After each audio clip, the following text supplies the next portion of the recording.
This past Thursday, May 22nd, was my little brother's birthday. And he lives in the far-off land of New Jersey. And so we spent some time on the phone together just talking that day and sharing about our days and how he planned to celebrate, and he poked fun at me like little brothers do, and happy birthday.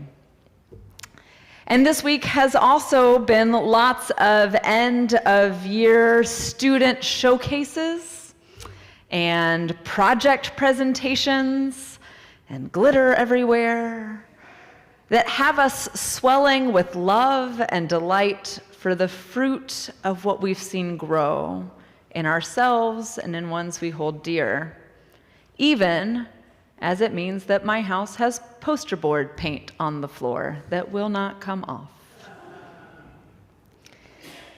Today, May 25th, we get to celebrate my dad's birthday.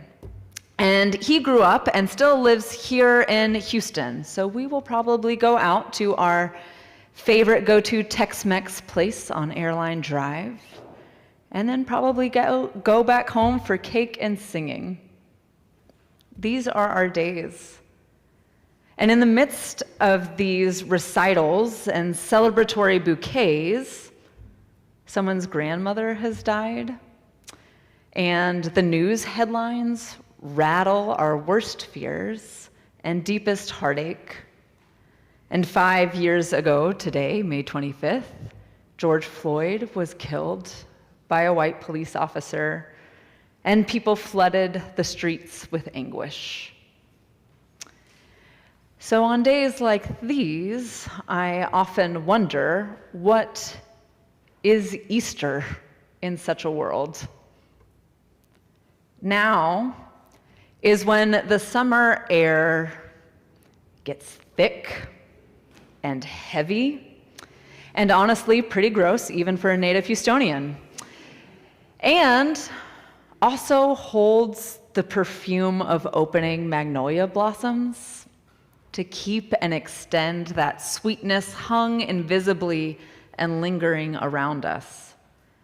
It's a season to see how our world blooms even as it swelters. This is a moment when there is joy in resurrection and redemption and love and weddings and graduations and birthdays and successful surgeries and lots to celebrate. And yet there is also still this lingering and looming air of death and dread. Jesus, who we proclaim to have lived and loved and suffered and died, and still come through the thick of it all to live and love again, and without end, this Easter Jesus gives us a way to hold the joy of resurrection and the heartaches that are part of that story too. And perhaps see them in new ways in light of this Easter promise.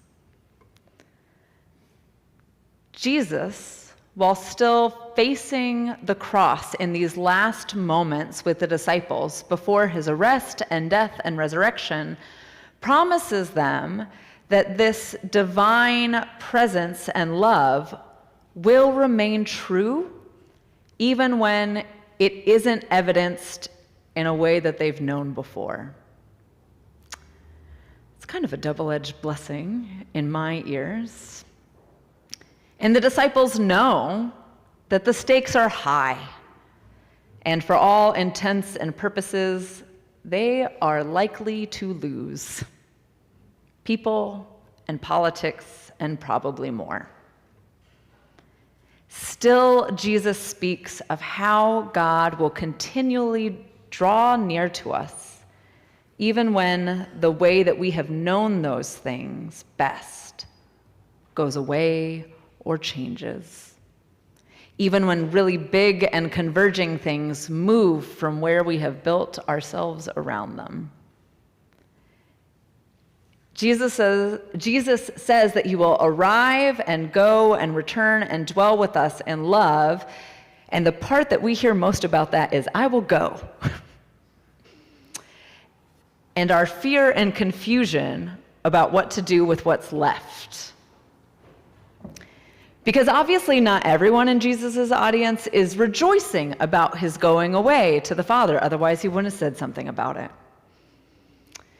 And so we wonder in those moments if the heartache and fear are maybe honestly so big that they, in fact, outpace the gospel.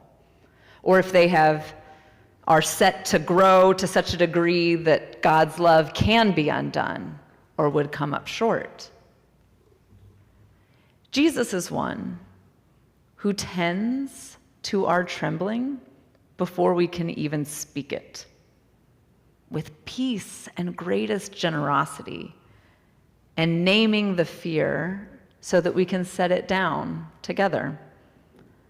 And it's that kind of tenderness toward humanity, alongside the passionate promise that there will be new life, even where wounds seem most prominent, that reminds me that God is present in these mixed up days.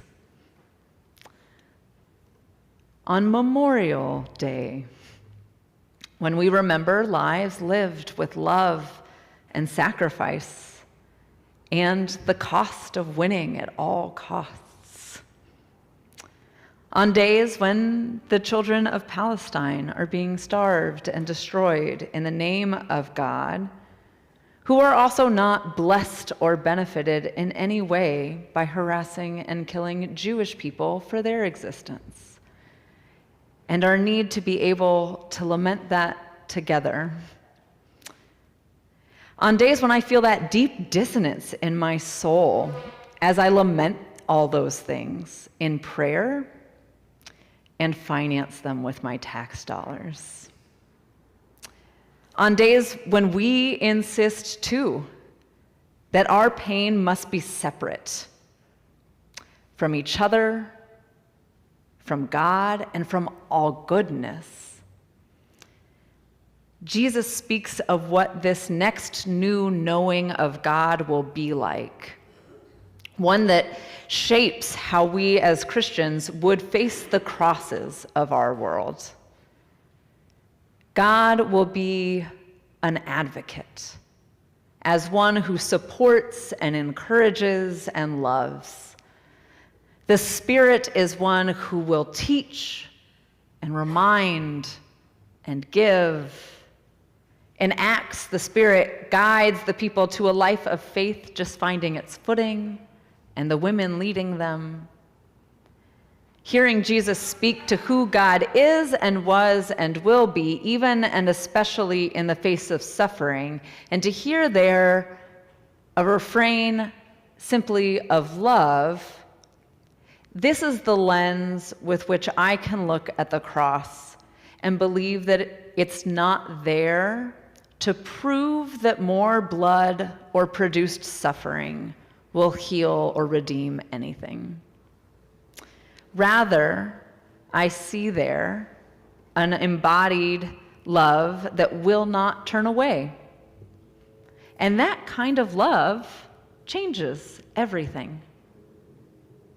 In the beginning, in the story of creation, our Genesis, God commissions humanity in this Garden of Eden and beyond is to till and keep it, these tender blessings.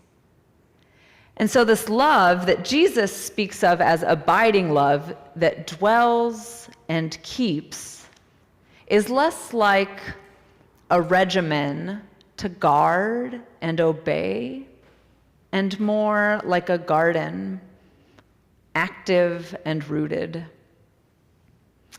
This love looks big and encompassing and maybe a bit daunting, and going it alone into that sounds particularly terrifying and troubling, and certainly a disturbance of peace in many ways. But we are not alone. nor abandoned to ourselves. Love abides. The call is simply to love. I am often praying about how to love a world that is so raw and yet made with ultimate goodness. Perhaps with the Spirit's help and each other's. Let it be so. Amen.